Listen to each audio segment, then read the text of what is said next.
Welcome to Tenor Tech, where I solve the problems you didn't even know you had. You start by ensuring you have the right permissions. Without admin or editor access, you can't remove campaigns.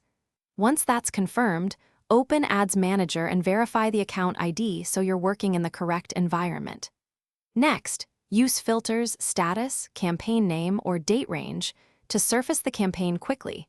This avoids deleting the wrong one. Make sure you preview campaign details like placements and budgets before moving on to the next step, so you know exactly what will be affected.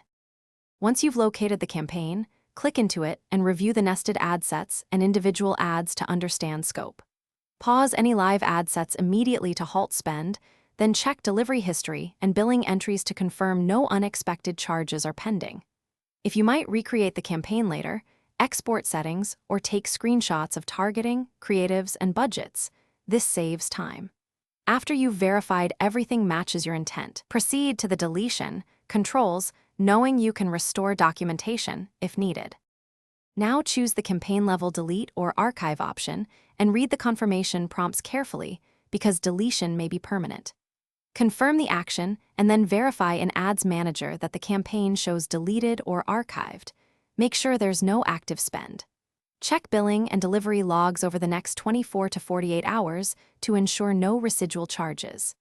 If the delete option doesn't appear, clear your browser cache, try another supported browser, or ask an admin to perform the action to resolve permission issues.